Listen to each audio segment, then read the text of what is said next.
இது ஃபர்ஸ்ட் மலேசியாவின் செய்திகள் உங்களுக்காக.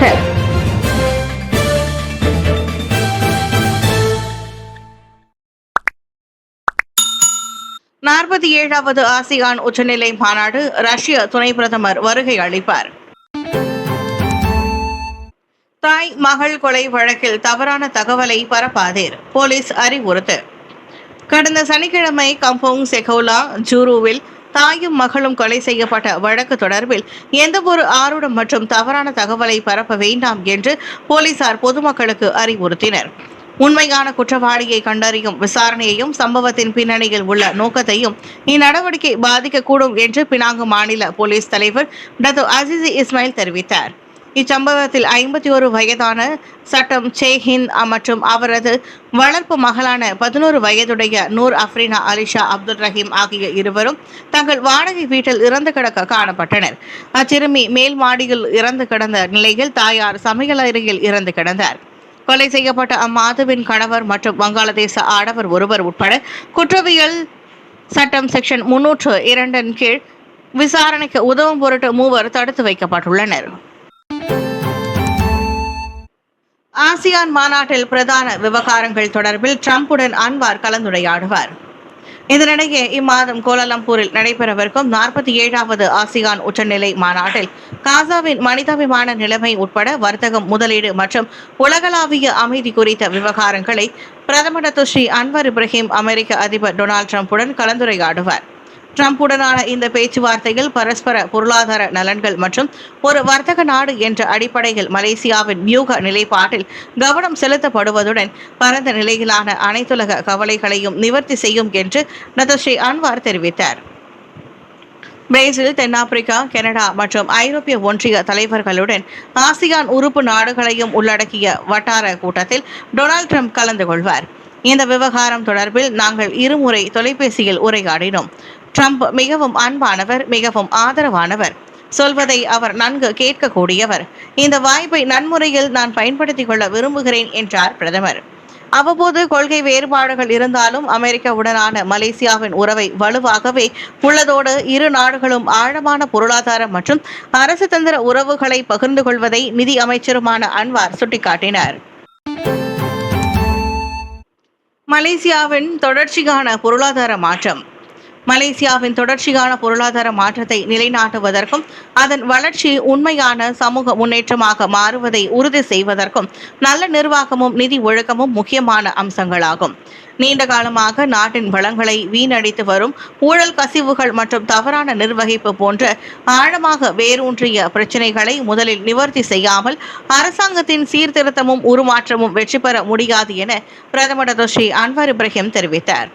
நான் சற்று எனது கருத்துக்களை தெரிவிக்க நினைக்கிறேன். முதலாவது, நமது நாட்டின் கண்ணியம், இயக்கம் மற்றும் அந்தஸ்து அடிப்படையில் தொடர்ச்சியான வளர்ச்சி, நிலைத்தன்மை அந்நாட்டின் ஆற்றலை மேம்படுத்தும் என்றார் அவர். இரண்டாவதாக, நிர்வாகம் பலவீனங்களை அடக்கமாக ஏற்றுக்கொண்டு அமைப்பில் உள்ள ஊழலை சரி செய்ய வேண்டிய ஒரு அரசாங்கம் என்ற முன் நிபந்தனைகளை விவாதிக்க தாம் விரும்புவதாகவும் டத்தோ ஸ்ரீ அன்வார் கூறினார். செவ்வாய்க்கிழமை கோலாலம்பூரில் நடைபெற்ற 2025 PNB கலந்துரையாடலில் வரவேற்பு உரை ஆற்றிய போது அவர் அவ்வாறு குறிப்பிட்டார். ஆடவரை மிரட்டிய குற்றச்சாட்டை போலீஸ் உறுப்பினர்கள் மறுத்தனர். கடந்த மாதம் புலை நகரம் கம்போங் அசம் ஜாவாவில் ஆடவர் ஒருவருக்கு மிரட்டல் விடுத்ததாக சுமத்தப்பட்ட குற்றச்சாட்டை போலீஸ் உறுப்பினர்கள் 2 இன்று பாலிங் அமர்வு நீதிமன்றத்தில் மறுத்தனர். நீதிபதி ரொஹைடா இசாக் முன்னிலையில் தங்கள் மீதான குற்றச்சாட்டு வாசிக்கப்பட்ட போது 24 வயதுடைய லான்ஸ் காப்ரல் ஷரீப் அபு ஹுரைவி அபுபக்கர், 28 வயதுடைய கான்ஸ்டபிள் முகமது நஸ்ருல் அலிஃப் அதாவுதீன் அந்த வாக்குமூலத்தை அளித்தனர்.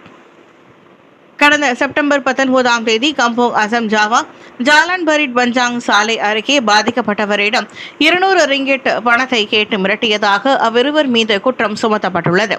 குற்றம் நிரூபிக்கப்பட்டால் அதிகபட்சம் 7 ஆண்டுகள் சிறை அல்லது அபராதம் அல்லது பிறம்படி விதிக்க வகை செய்யும் குற்றவியல் சட்டம் செக்ஷன் 385 கீழ் அவர்கள் மீது சாட்டப்பட்ட வேளையில் அதே சட்டம் செக்ஷன் 34 வாசிக்கப்பட்டது. அவ்விருவரையும் தலா 3000 ரிங்கிட் ஜாமீன் தொகையுடன் தனிநபர் ஒருவரின் உத்தரவாதத்தின் பேரில் விடுவிக்க நீதிபதி அனுமதி அளித்தார். இவ்வழக்கின் மறு செவிமடுப்பு வரும் நவம்பர் 27ஆம் தேதிக்கு ஒத்திவைக்கப்பட்டுள்ளது. பள்ளியில் மாணவி பாலியல் துன்புறுத்தல் குற்றத்தை மறுத்த நால்வர். கடந்த ஜூன் மாதத்தில் பாலிங்கில் உள்ள ஒரு பள்ளியில் 3ஆம் படிவ மாணவியை பாலியல் ரீதியில் துன்புறுத்தியது தொடர்பில் இன்று சிறார் நீதிமன்றத்தில் தங்கள் மீது சுமத்தப்பட்ட குற்றச்சாட்டை 4 இளைஞர்கள் மறுத்து விசாரணை கோரினர். நீதிபதி ரொஹேடா இசாக் முன்னிலையில் நடைபெற்ற அந்தரங்க விசாரணையில் 15 முதல் 17 வயதிற்கு உட்பட்ட 3 மாணவர்களுடன் அதே இடைநிலை பள்ளியை சேர்ந்த ஒரு முன்னாள் மாணவரும் தனித்தனியாக குற்றம் சாட்டப்பட்டனர். ஜூன், ஜூலை மற்றும் ஆகஸ்ட் மாதங்களில் சியாங்கின் பெச்ஹா சவாப் செம்பனை தோட்டத்திலும் இடைநிலை பள்ளி வகுப்பறையிலும் சம்பந்தப்பட்ட 15 வயது இளம்பெண்ணுக்கு உடல் ரீதியான பாலியல் வன்கொடுமை செய்ததாக அவர்கள் மீது தனித்தனியாக குற்றம் சாட்டப்பட்டது. குற்றம் நிரூபிக்கப்பட்டால் 2017ஆம் ஆண்டு சிறார் மீதான பாலியல் குற்றச்சட்டம் செக்ஷன் 14A கீழ் அதிகபட்சம் 20 ஆண்டுகள் சிறை தண்டனையும் பிரம்படியும் விதிக்கப்படலாம். தங்கள் மீது சுமத்தப்பட்ட குற்றச்சாட்டை அந்நால்வரும் மறுத்திருந்த நிலையில் ஒவ்வொருவரும் தலா 3000 ரிங்கிட் ஜாமீன் தொகையுடன் தனிநபர் உத்தரவாதத்தின் பேரில் விடுவிக்க நீதிமன்றம் அனுமதி அளித்தது. இவ்வழக்கின் மறு செவிமடுப்பு நவம்பர் 27ஆம் தேதிக்கு ஒத்திவைக்கப்பட்டது. மாணவியை கத்தியால் குத்தியதாக சந்தேகிக்கப்படும் மாணவனுக்கு 7 நாட்கள் தடுப்பு காவல் நீட்டிப்பு. பெடலிங் ஜெயாவில் உள்ள இடைநிலை பள்ளியில் மாணவியை குத்தியதாக சந்தேகிக்கப்படும் 14 வயது மாணவனுக்கு நாளை முதல் 7 நாட்களுக்கு தடுப்பு காவல் நீட்டிக்கப்பட்டுள்ளது. அச்சந்தேக நபருக்கு இதற்கு முன்னர் வழங்கப்பட்ட தடுப்பு காவல் இன்றோடு முடிவடைவதால் அக்டோபர் 28ஆம் தேதி வரை அதை நீட்டிக்க பெடலிங் ஜெயா மேஜிஸ்ட்ரேட் நீதிமன்றம் உத்தரவிட்டதாக அம்மாவட்ட போலீஸ் தலைவர் ஏசிபி ஷம்சுடின் மமாட் தெரிவித்தார். மேல் நடவடிக்கைக்காக விசாரணை அறிக்கை நாளை அரசு தரப்பு துணை வழக்கறிஞரிடம் சமர்ப்பிக்கப்படும் என்று இன்று வெளியிட்ட ஒரு அறிக்கையில் அவர் குறிப்பிட்டார். விசாரணைக்கு உதவ இதுவரை 148 பேரிடம் போலீசார் வாக்குமூலத்தை பதிவு செய்திருப்பதோடு தடுப்பு காவலை நீட்டிக்க விண்ணப்பமும் செய்யப்பட்டிருப்பதாக நேற்று அவர் தெரிவித்திருந்தார். கொலை வழக்கு என்பதால் விசாரணைக்கு உதவ குற்றவியல் சட்டம் செக்ஷன் 302 கீழ் சந்தேக நபரை தடுப்பு காவலில் வைக்க கடந்த புதன்கிழமை மேஜிஸ்ட்ரேட் ஷாரில் அனுவார் முகமது முஸ்தபா முன் அனுமதி அளித்தார்.